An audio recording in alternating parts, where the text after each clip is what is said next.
We negate, and our sole contention concerns depriving Pakistan. Patel of William and Merrick quantifies that 50 million fewer Pakistanis lived in poverty in 2011 than 1991. However, Patel furthers an external shock to the economy to push millions back into absolute poverty. India's permanent membership wrecks the Pakistani economy in three ways. First is storming the Indus. According to Gumru of the Munich Institute in 2016, the Indus River system between India and Pakistan provides food and energy to 21 million Pakistanis. Fortunately, Tahir of the Daily Times in 2019 explains that despite its threats, India will never block Pakistan's water because it will result in a blow to their global image, compromising their aim to become a permanent member on the Council. Apart from removing a significant diplomatic obstacle, permanent membership will also allow India to control more water. Sarwar of the ISSI in 2014 furthers that as a permanent member on the Council, India could ask to turn the line of control between the nations into an internationally recognized border, putting the starting points of all major Pakistani rivers under Indian control. The effect would be severe. Dinesh at First Post in 2016 writes that because 90% of Pakistan's agriculture is reliant on the Indus, even partial closure by India could result in famine and agrarian crisis. Waryak of Duke in 2018 concludes that just an unstable water supply could pose a significant threat to millions. Second is preventing a bailout.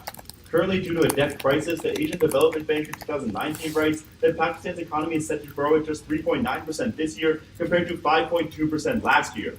As such, Run of the CSIS in 2018 writes that an IMF bailout is the only path for Pakistan to regain its macroeconomic stability. Granting India a permanent seat on the Council would dash hopes of IMF support, as India would have greater clout in economic institutions.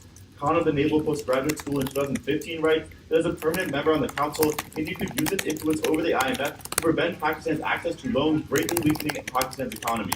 In fact, Khan proves that all permanent members on the Council are represented on various committees and financial institutions.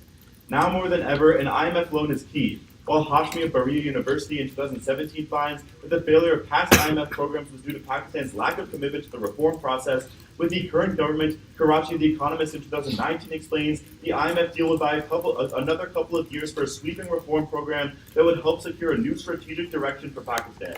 Without an IMF bailout, Ahmed of the CGD in 2018 writes that millions of Pakistanis will fall into poverty and suffer permanent damage to their living conditions.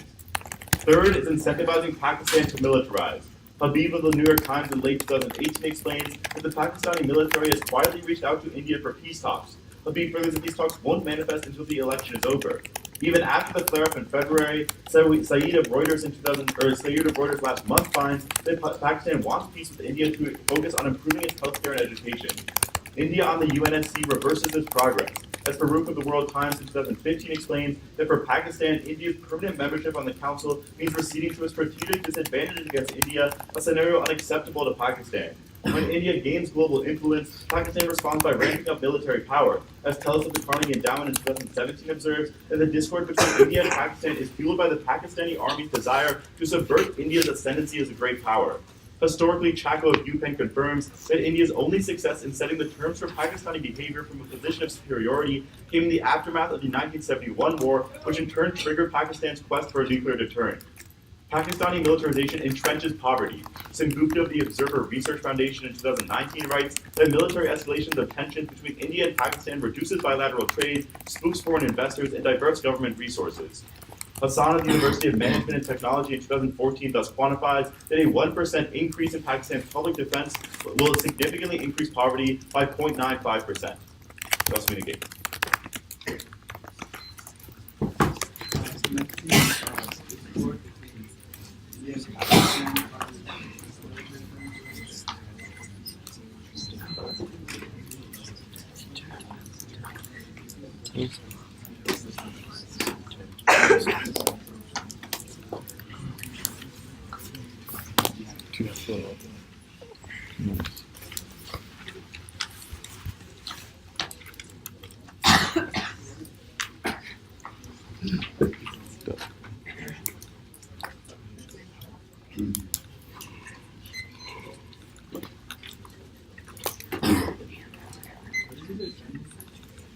That's the Discord. I can't put the garage. If you want to yeah.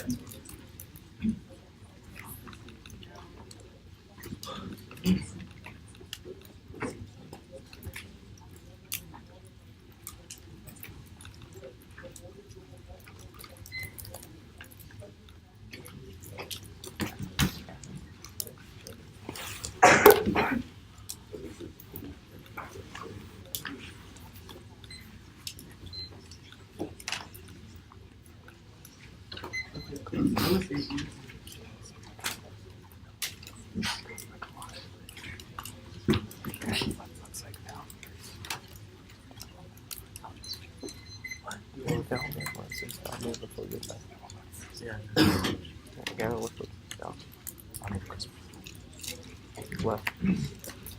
Judge. Only now judge. Well, how would...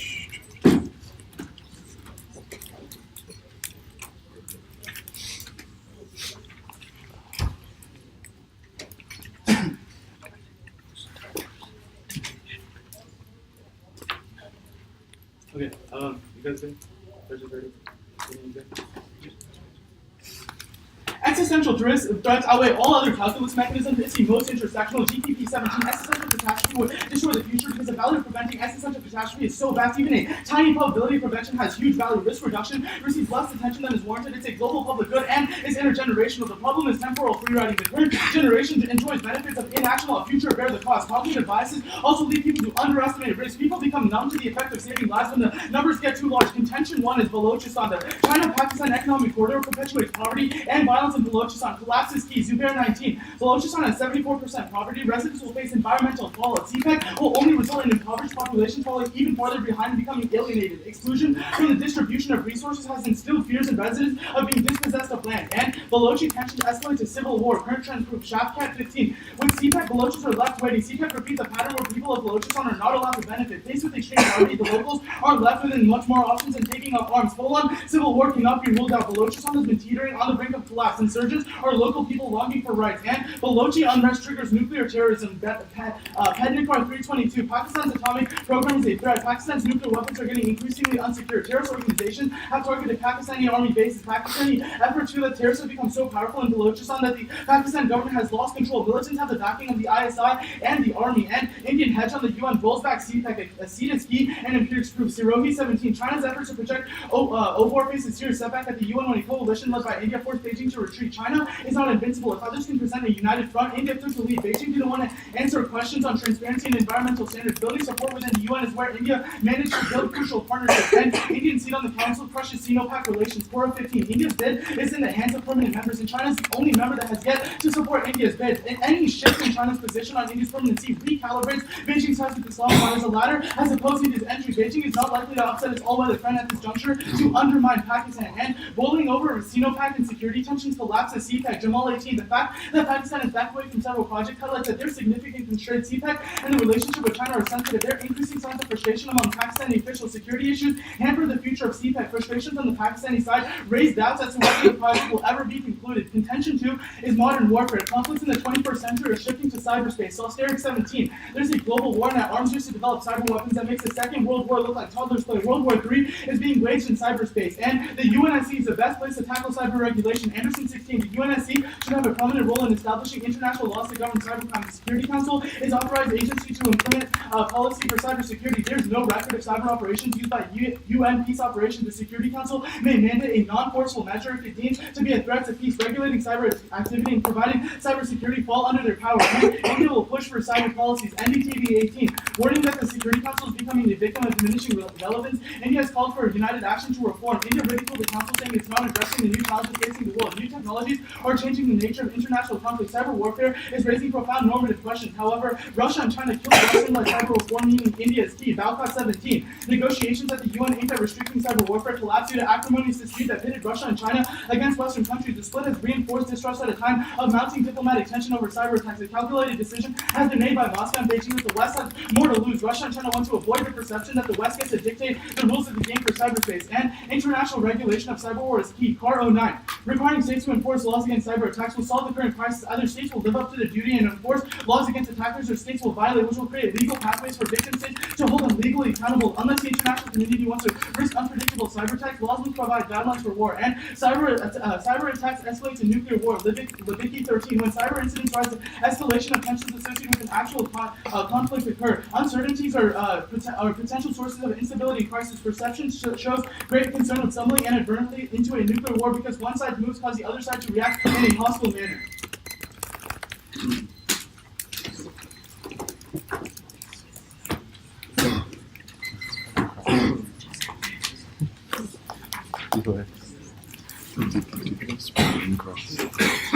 everybody ready? Okay. So let's start by talking about your overview about existential threats. You say that even a small, tiny increase in probability warrants it, like it's a big deal because of the magnitude. By that logic, wouldn't any policy increase the probability by a little bit, meaning that we would never do any policy? The reason why there's no policy paralysis is because not every action leads to extinction. If, for example, if you read a D-link on our scenario, that means that we don't offense into the frame.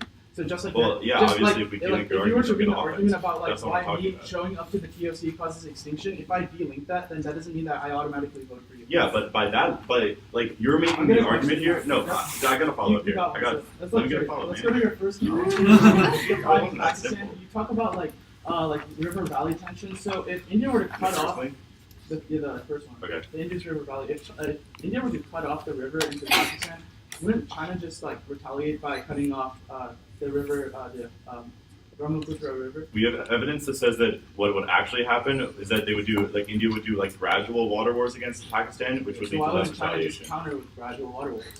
Well, China like has less capability, but Why? also India relies less on China's water than Pakistan Wait, relies it's on the the water same because of logic. India. Like the river that you But I'm talk saying the- about like, the flows actual, downstream. like- Wait, hold on. The river you talk about flows downstream from India to Pakistan. Yeah, but it's the opposite. the significance China- is different because Pakistan relies completely on the Indus. And what river did you mention? Brahmaputra. Yeah, I don't think India relies completely on that. Well, it would kill 1 million people, which I would say is wrong. Okay, so let me ask a question. So you tell me that the Balochistan like liberation army is going to get Balochistan. Yeah. is I know, going to get. it's kind of unknown. So what's happening to the liberation army right now? How are they doing? What liberation army? We talk about The one I just asked about, and then you corrected. Oh, my they're not a pronunciation. liberation army. Balochistan is a province in Pakistan. Yeah, and the terrorist group that you're talking about is the Balochistan Liberation Army. Balochis are not terrorists. There are terror All right, groups well, that I read the support Wikipedia in Balochis. the room. It said they're a terrorist group, and even if they're not, that is not an important distinction. My point here is just like what's happening to this group. Yeah, so How are they doing right now? really bad because the Pakistani They're doing really government bad. ostracizes them from economic benefit programs. Okay, You're sure. gonna read reasons why like solving poverty would also help. No. Balochistan. I'm not Problem talking is about the that- people of Balochistan. I'm talking about the liberation army that is your like impact into nuclear war. Oh yeah. So we say that terrorist programs have started to support the Balochis. And What in terrorist order to- programs? What does that mean? So okay, well the thing that our case says is that first the ISI, which is Pakistan's like surveillance, it's like the NSA of Pakistan. Okay. That Fatah, which is a terrorist group, there are inroads with Al Qaeda, but they're not as significant. Alright, so- And also the Pakistani army. So yeah, they have a little support, but It's not little. my argument here is that the Balochistan Liberation Army has existed since 1948, and they've been Again, consistently not a losing liberation. power. Not they all are a Balochis liberation are army. Liberation armies. You cannot characterize like. I'm not characterizing it. I read like the article and said that's what it was. I'm not. This is not my analysis.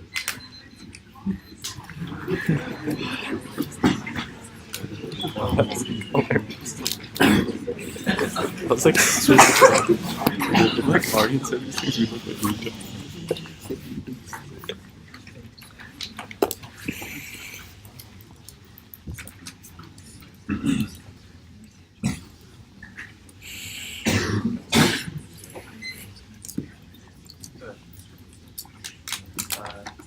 Is everyone ready?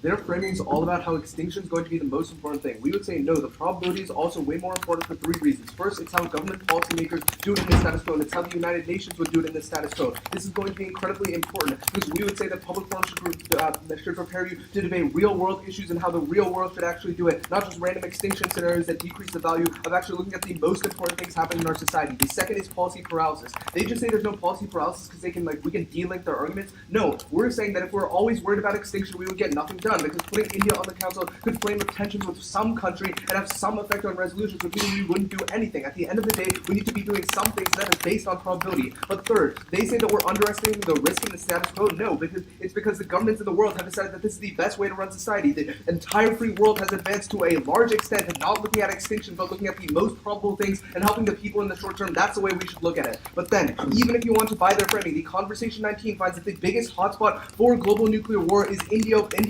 India-Pakistan relations because these countries have historic tensions. They both have nuclear capacities. And not only do we have the link in our case that Pakistan is militarizing, we also have a link that's coming now from Con 15 who explains that India would be emboldened with their Security Council membership, and they would push Pakistan to accept more issues and possibly use coercive military force, but all is a trigger point for nuclear war. So we should look at probability first, but even if you're looking to extinction, we're still winning. Let's go to their first argument where they talk about the collapse of CPEC. The first problem comes at the link level.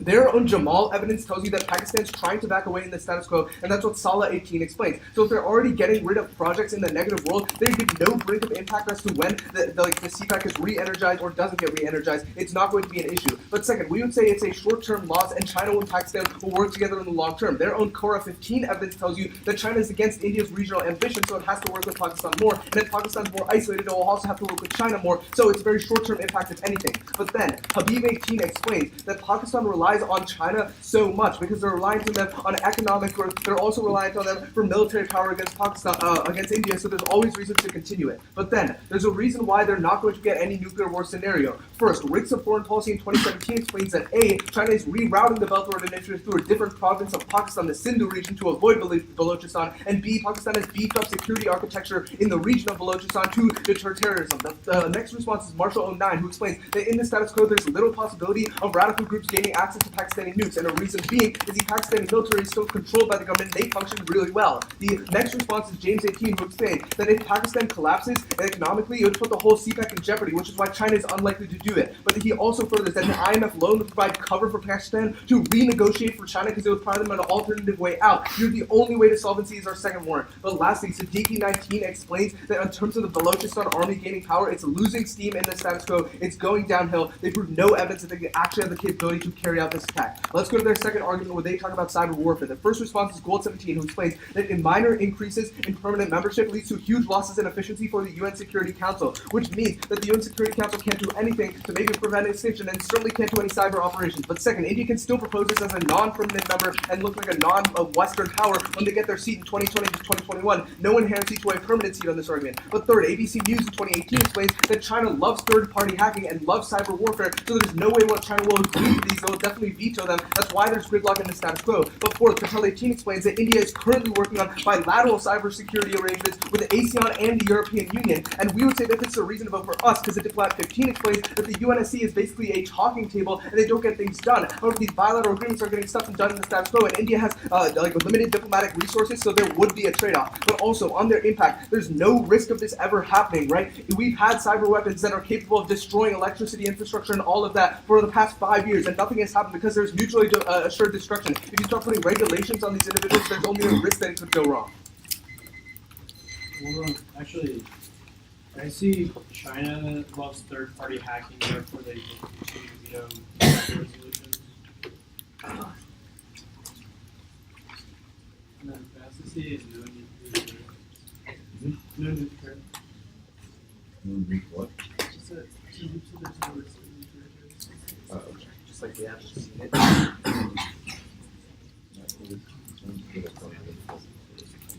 Is that on side? No, you just want to go Okay.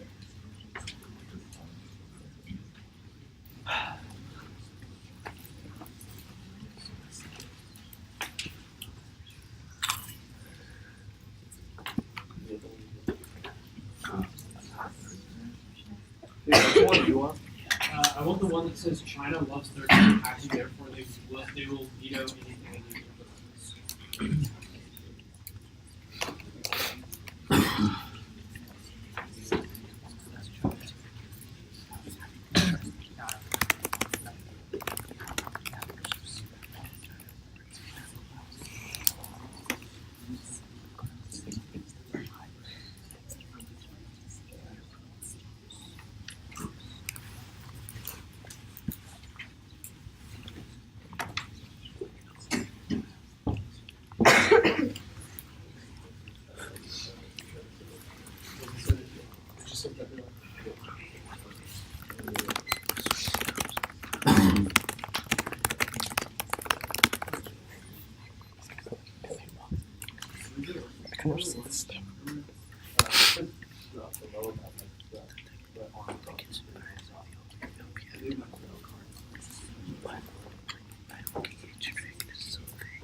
Can I see the tell evidence?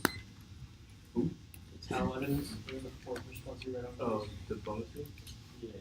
Or there was a fourth one you read on cyber. Yeah.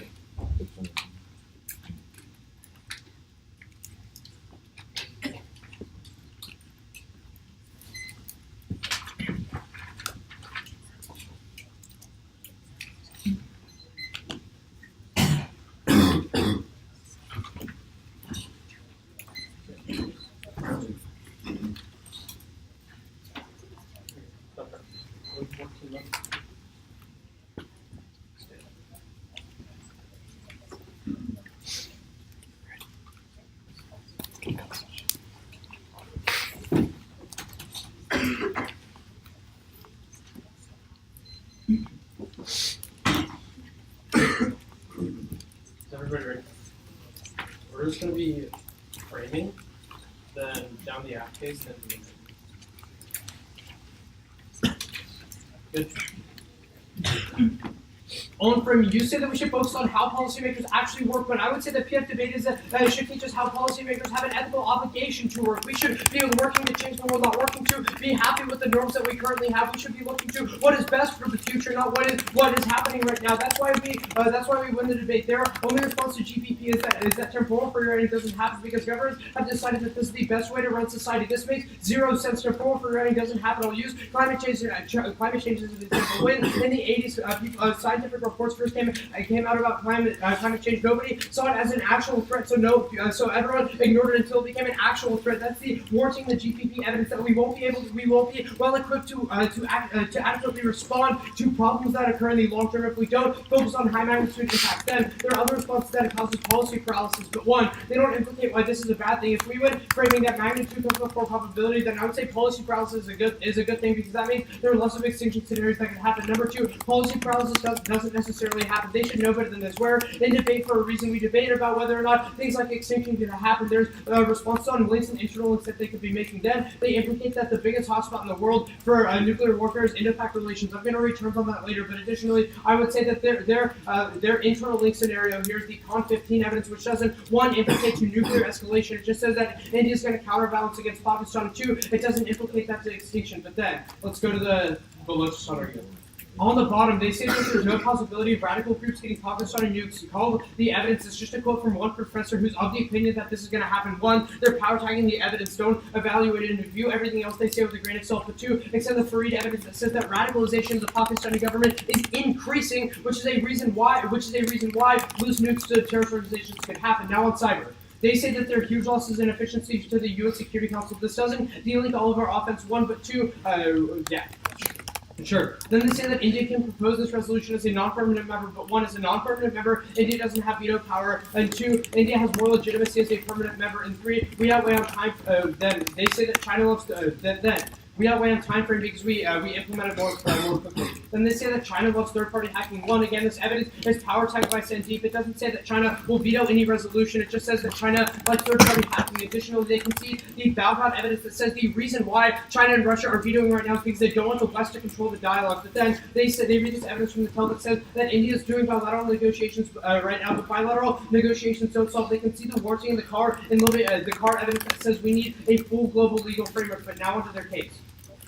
On their first link about water wars, first, Room sure writes in 2019 that it will take 10 to 15 years for India to build canals to divert the water. You cannot stop the water supply. We don't have the infrastructure to store the water. And being a mountain state, you can't move the water to another state. Additionally, if the water was stopped in Kashmir, will flood. You just don't have the storage to do it. They're physically incapable of doing it. But then on bailouts, impact term bailouts, IMF loans are bad versus poverty. El Reis writes in 03 that the IMF disincentivizes smart economic policy. IMF bailout packages does reduce the risk associated with faulty economic decisions leading to greater debt, lower standard of living, and higher unemployment. Let's go to their third link. Their second link uniquely takes their third link out. That's because if Pakistan always needs IMF loans from India, then they're never going to militarize because they want to appease India to ensure that they get the IMF loans. Additionally, Strake turned the diss ad. Pakistan is emboldened to be more aggressive because of China rather than succeed. The relationship appears to have emboldened Pakistan. Beijing is unlikely to waver in its commitment to Pakistan in the near to midterm. Pakistan and China will continue to work to ensure that India does not, in turn, expand UN Security Council as a permanent member with full veto rights. An example of such cooperation with their coordinated activity recently during the process of India's admission to the nuclear suppliers group. Pakistan uniquely emboldens China. That means if the AFRs, any reason why we take Pakistan-Chinese relations, we win. We still win the links on our Balochistan argument that Pakistan and India will lose relations, which takes out CPEC. Alright, we'll start running stuff. There's like one It's the whole thing. Like Pakistan, like always needs to like that was like the only time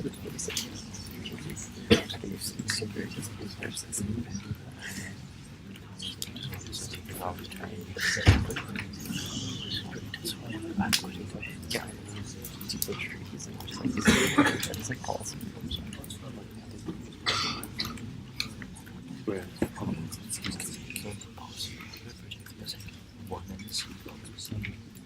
Alright, that's 35 seconds.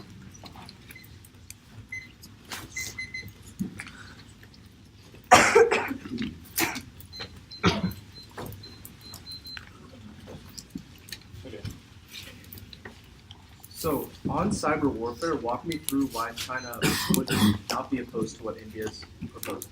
That's the bailout evidence that you don't respond to. It's that China and Russia don't want cyber norms to be dictated by the West.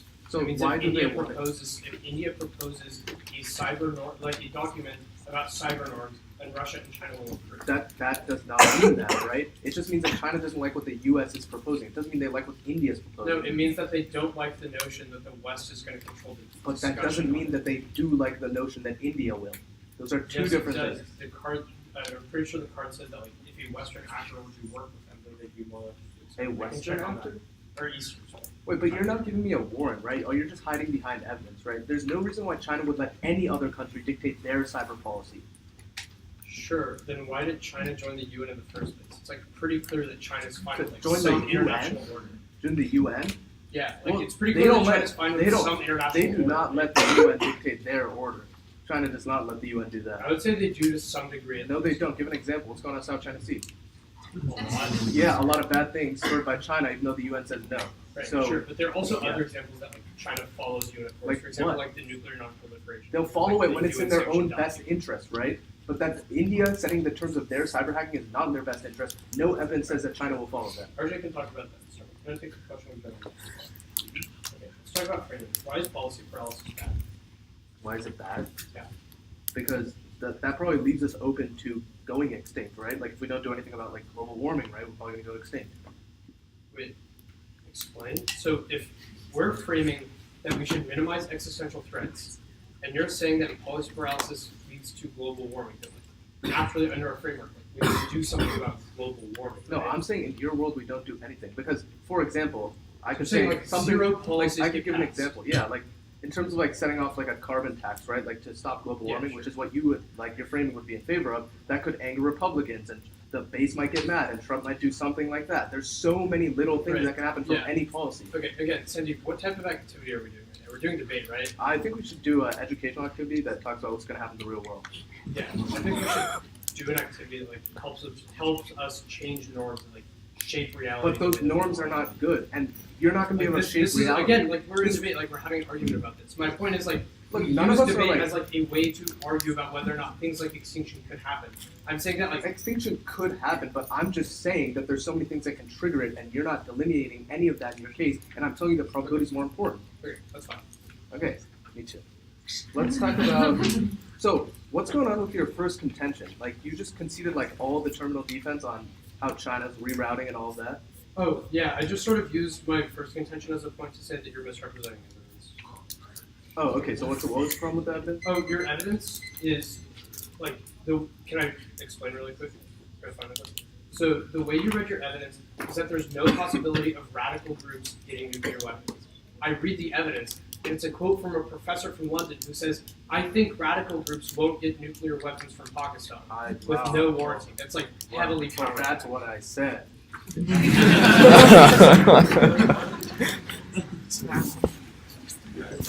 We'll take that.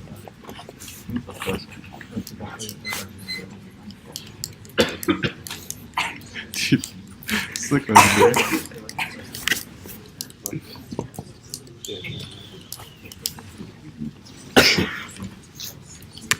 This guy.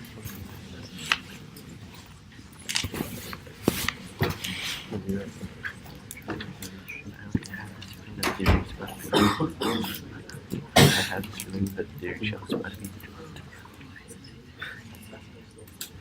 What just happened? Dude, when he did the Unkla shit, I was just like, oh, another.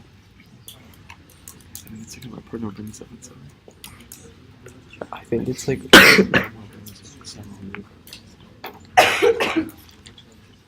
This would be close. I'm gonna follow.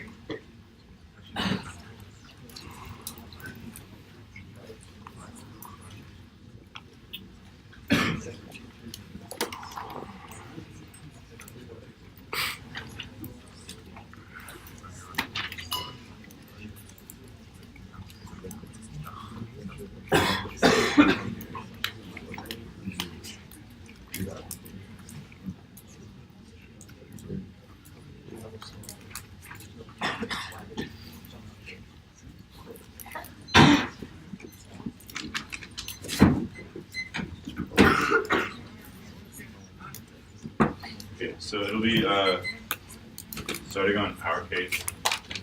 So I'm weighing in the middle of their case. Our case, then some weighing, correspond to your overview. Is everybody ready?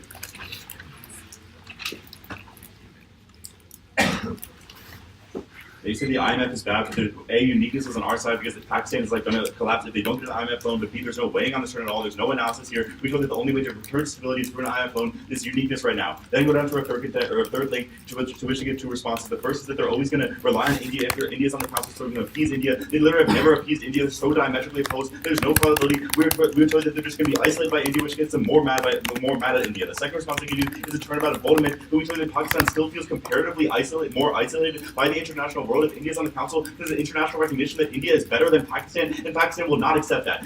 That has two implications. The first is the clean drop poverty concession, which we tell you from Patel that any external shock to the Pakistani economy will push millions into poverty. And this Gupta evidence tells you that an increase in military spending, diverse trade, and diverse government spending leads to a 1% increase in poverty per 1% increase in spending. That is conceded. At that point, let's go to the overview that they talk about policy paralysis. And the way in here is going to be really clear. If we don't do anything because of a small chance of extinction happening, then we're never going to do anything with something like the global warming example. If we're afraid of like putting tariffs on a country because we feel like they might get mad, then we're never going to do that. We're never going to do that. We're never going to do anything, and that just leads to policy paralysis. Which is why we're always going to look to the most probable impacts, and we tell you from the Patel evidence that any external shocks lead to 100% probability that we're going to see millions in poverty. That's a fierce impact. The second implication is very important. We said that an increase in military spending leads to an increase in tensions, and the conversation evidence in 2019 tells you that the biggest hotspot that could lead to nuclear war is the Indo-Pakistan conflict. So when we increase tension in our case, we increase the probability so we win under their framework too. At that point, on their first contention, they drop a lot of terminal defense. The Rick's evidence tells you that they're rerouting it away from the Balochistan evidence or Balochistan, whatever, and into the Sindhu region, which takes out their argument completely. Going down to their second contention, they talk about cyber war 2 problems. We show that A, it's a turn that there's a decrease in efficiency because even if India is able to veto it, once they're on the board, there's a decrease in efficiency, so they can't even pass the policy they want. That's a turn. They drop that. But B, the evidence that we read tells you that China likes cyber war for their own vested interests. So they're not going to listen to India, not just because they're the East, just because they're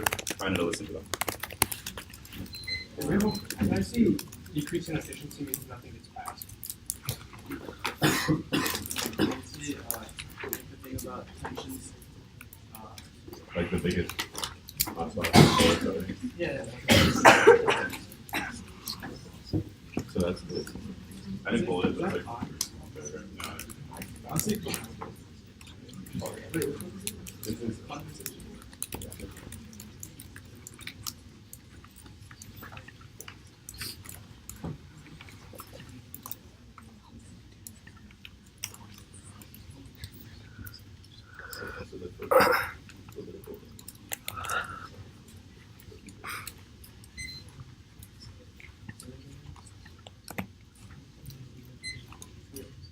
you want con too.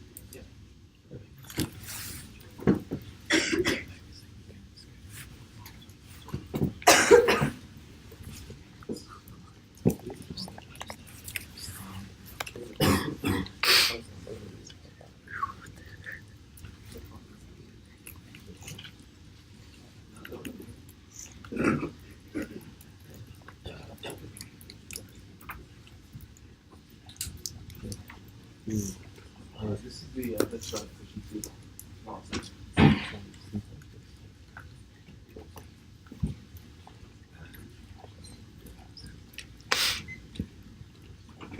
Does it say that no policy will be passed? In any sense? That's the implication of the evidence we read.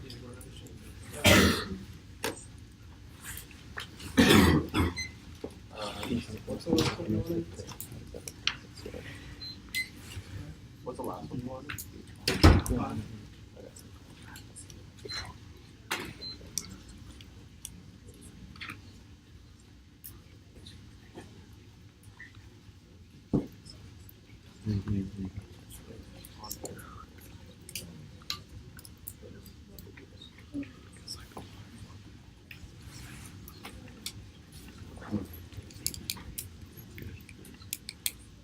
Oh, also it's That we routed to. Yeah. Okay.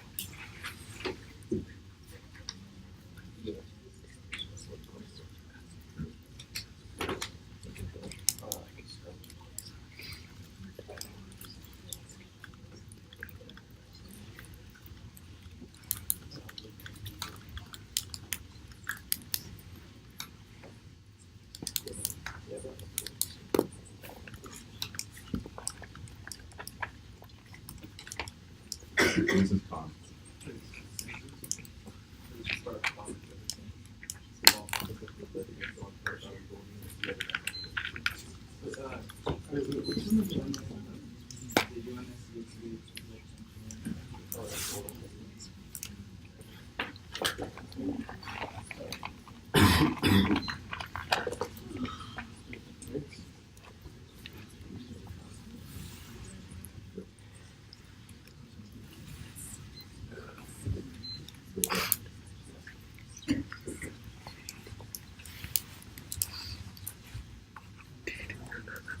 Imagine.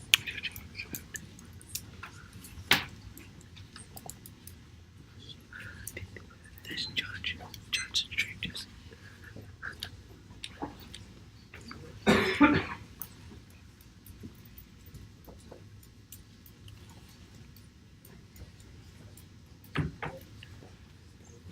Breath sucks dick.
Order is going to be cyber, framing, their case, and then our first contention.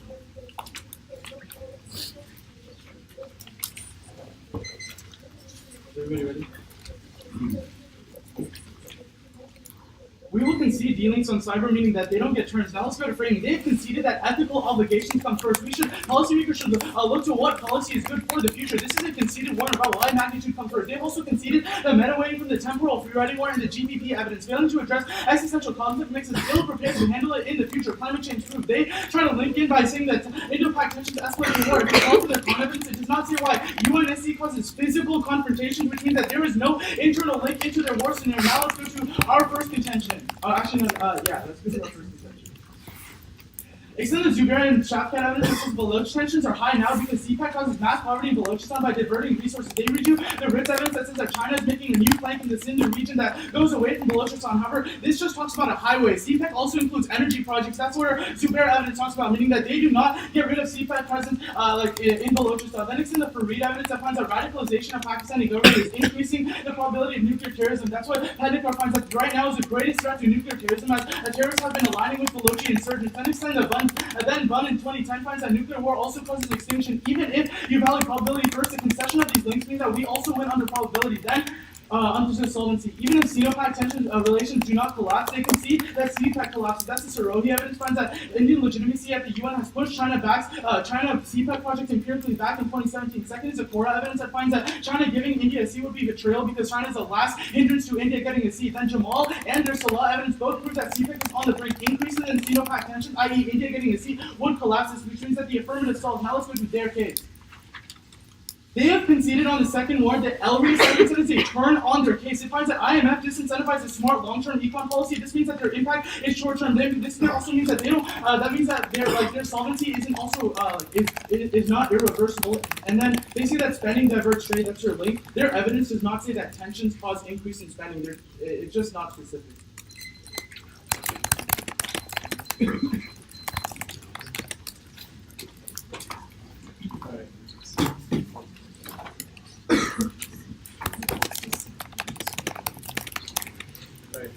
Everyone's good for crossfire.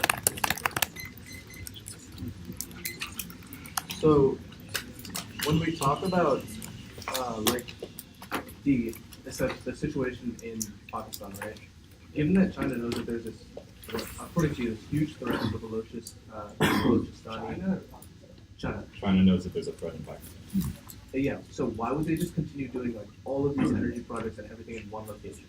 Oh yeah, so the way China's addressed with that, with if you read defense about China gets scared and stuff, what we would have said is that the way China's responded is by creating a police force in Balochistan and cooperating with Pakistan. Well, they're doing that to maintain the army in the short term, but they're also doing it from the RITS evidence, rerouting a lot of major infrastructure programs. No, so it's not major infrastructure programs, it says highways. It does not say major infrastructure.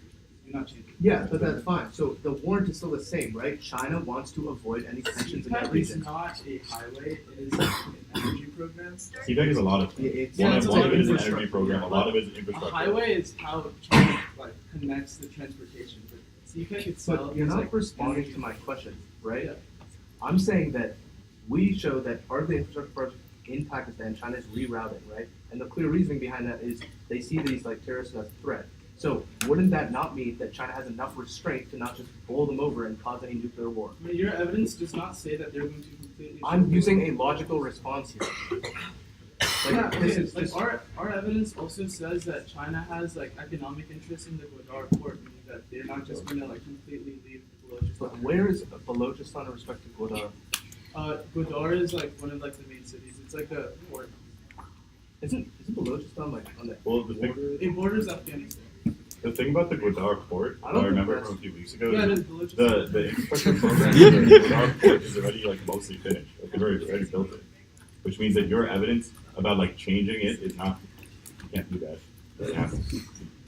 Wait, sorry. You're just talking about the Gwadar port, but you can't change it if it's already built. Yeah, no, we say that. You can't, it can't ruin That's that. It's why already there. China will not pull up. But I'm saying that you don't change anything, it's already there. Wait, what? Our link is that Pakistan no longer continues the project because they're bilateral.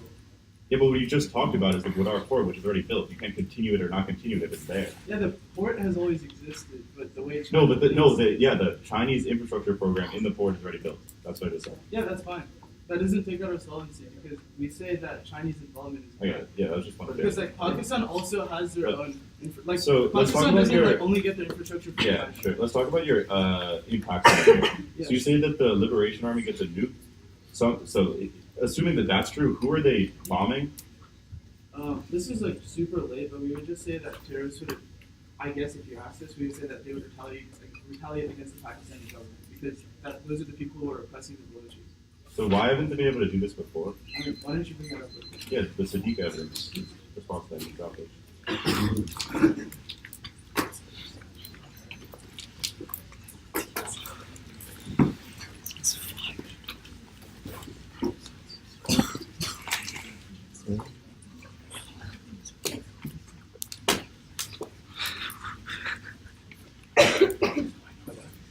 So it's going to be our case, weighing and overview stuff, and then Start seeing our case, weighing stuff, like impact calculus, and then start in our case. They just say they have a term from 2003 that the IMF discourages long-term policies. Remember, we're saying that it's not a term because the IMF bailout is the only way for Pakistan to get economic stability. That's what Danny explains, and we tell you that that's the only way for them to get at the current poverty trap. They're going to collapse anyway. We also tell you that the government is more likely to follow the reforms and have long-term success. They don't internalize it. They don't say it's specific to Pakistan. It does not matter. Let's go to our third warrant where we talk about incentivizing militarization. The only argument that is made in RJ summary, there should be none out of Caden's second final focus, is that our evidence isn't specific to tensions. Our Sengupta evidence tells you that military tensions are going to decrease trade and investment because no one wants to invest there, and also diverse government spending because Pakistan has to militarize. Why does Pakistan have to militarize? We tell you that India on the UNSC means they concede a strategic disadvantage. They're never happy with that. That's why Danny extends that analysis. So, what happens at the end of the day? We link it to the Hussein evidence, which tells you that there's a 1-to-1 ratio of spending and an increase in poverty, and the Patel evidence tells you that you have 100% probability that a shock to their economy will push millions into poverty. Now we get to the weighing. He only extends that we should be debating on what's good for the future, but we make the analysis that their style of the framing is not good for the future because the policy paralysis, we would never get anything done if we were always scared of some sort of drawbacks due to extinction. This is dropped in RJ's summary. It's a clean reason because this is going to outweigh because we're telling you that it's not good for the future what they're trying to advance. But also, and most importantly, we still win under the nuclear scenario at the point where our con evidence tells you that even small skirmishes between India and Pakistan can go into nuclear war, and the conversation evidence tells you that's one of the greatest global hotspots for nuclear war. They just say, oh, our cards doesn't say that UNSC will cause that. Yeah, our link is that they'll militarize. We have cards about that, and India's emboldened. We have the cards, that's fine. Let's go to their only argument left, which is Balochistan. There is so much terminal defense that is dropped in their rebuttal and summary that I read in rebuttal. You should not be allowing them to just extend through all this thing. The first is the core evidence that they have a vested interest anyway in continuing because they both don't want to have India rise up. The second is the second part of the Ricks evidence that says Pakistan's beefing up their military presence in the region. The third is the James evidence, which tells you that Pakistani's economic collapse and these trouble in Balochistan would screw over China's entire project, which they don't want to do. And the fourth is that they have no evidence saying that Balochistan has the capability to get the nuclear war. There's too much terminal defense. You have to vote for us.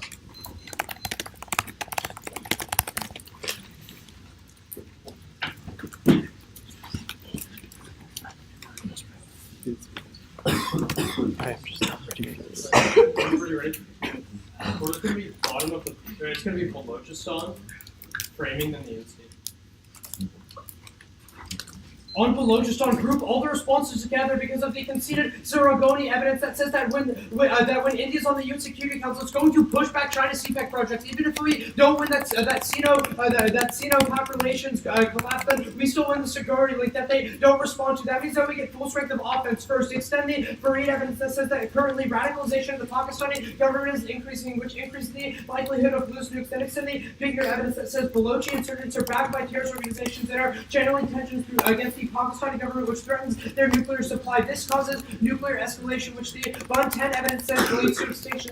That's our link to the framing. Also extended Jamal evidence that says CPEC is currently on the brink. Even if you buy all of their responses, I would say the fact that it's on the brink means that any change in current Sino-Pac relations could tip it over the brink, which means that we at least have a risk of offense coming off of that. Now let's go to framing. Even if you buy that magnitude over probability framing is a bad thing, Sandeep does not extend an alternative framing method in his final focus. You automatically default to the framework that we have provided in this round, which is that you default magnitude over probability. But first, extend the GPP evidence that says when we fail to address an existential threat now, it becomes worse in the future, which is a reason why we outweigh on the future argument. They say that our framing is not good for the future because we won't get anything done. However, I would say that in the long term we save humanity, which is a net good. Additionally, they don't extend an internal leading to a war scenario in their summary. In their final focus. Let's go to the negative case. First, extend the LRES term. Their front line is way too late. We tell you that the IMF quotes called bad economic policy in the long term, which only re-entrenches collapse. So even if you don't buy that it's a turn, it's at least a long-term non-unique. Additionally, call for their evidence after round on their Indo-Pac war dissent. It does not say that tensions increase spending. They are making that analysis up.